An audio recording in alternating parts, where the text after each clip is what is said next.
Bonjour, aujourd'hui on plonge au cœur d'une étape qu'on a tendance à oublier, mais qui est, absolument fondamentale dans la création de formations professionnelles, l'analyse des besoins. C'est vraiment le point de départ qui va conditionner tout le reste. Alors comment ça commence en général? Souvent par une simple demande. Un manager, un service, un client qui dit « Tiens, il nous faudrait une formation sur tel sujet ». C'est le point de départ et soyons honnêtes, c'est souvent un peu flou, parfois même exprimé dans l'urgence. Et voilà le vrai défi. Comment on passe de cette petite phrase, de cette idée de départ, à un programme de formation qui va avoir un impact réel? Un parcours qui va permettre de développer de vraies compétences et qui va répondre non pas à la demande de surface, mais aux besoins profonds de l'organisation et des futurs apprenants, bien sûr. La réponse, elle tient en un processus bien structuré, l'analyse de la demande. C'est vraiment cette étape qui va transformer une simple idée en une véritable stratégie pédagogique. C'est la clé pour construire quelque chose de solide, qui tient la route. Alors c'est quoi exactement cette fameuse analyse des besoins? En fait, c'est une phase d'investigation, c'est essentiel. Ça permet de décortiquer la demande, de la comprendre dans les moindres détails pour en extraire des objectifs d'apprentissage qui soient enfin clairs et précis.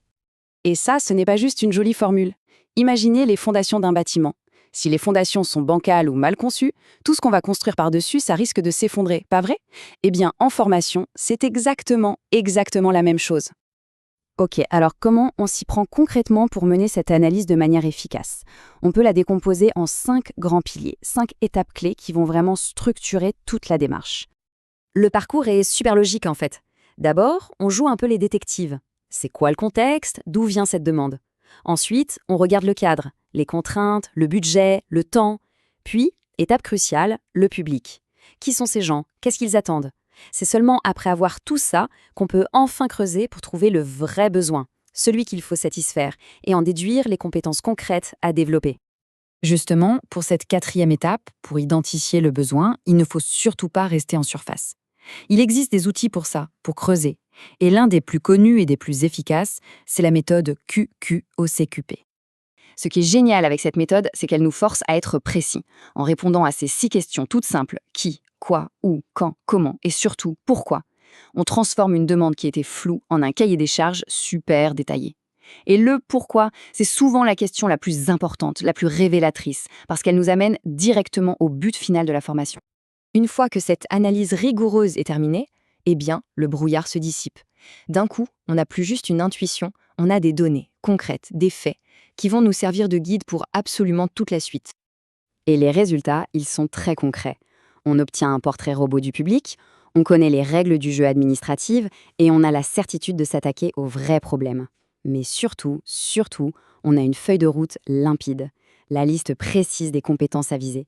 On en revient à notre métaphore de la construction. Ces résultats, ils deviennent les plans de l'architecte. C'est sur cette base que l'ingénieur pédagogique va pouvoir bâtir un parcours de formation qui sera à la fois solide, cohérent et efficace. Alors voyons comment, de façon très concrète, ces fondations permettent de construire le parcours. C'est là qu'on voit vraiment le lien de cause à effet direct entre l'analyse et la conception pédagogique. Et c'est là que tout s'emboîte parfaitement. Parce qu'on connaît le public, on va pouvoir choisir les bonnes activités. Parce qu'on a la liste des compétences, on peut bâtir un scénario pédagogique qui tient debout. Et parce qu'on connaît les contraintes, on définit les bonnes modalités, présentiel à distance. Chaque décision découle logiquement de l'analyse. Plus rien n'est laissé au hasard.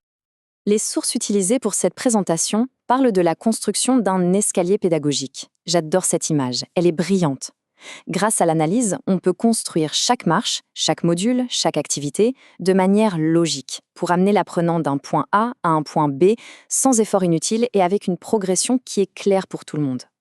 Mais il faut bien comprendre une chose. Ce processus, ce n'est pas juste une option ou une bonne pratique.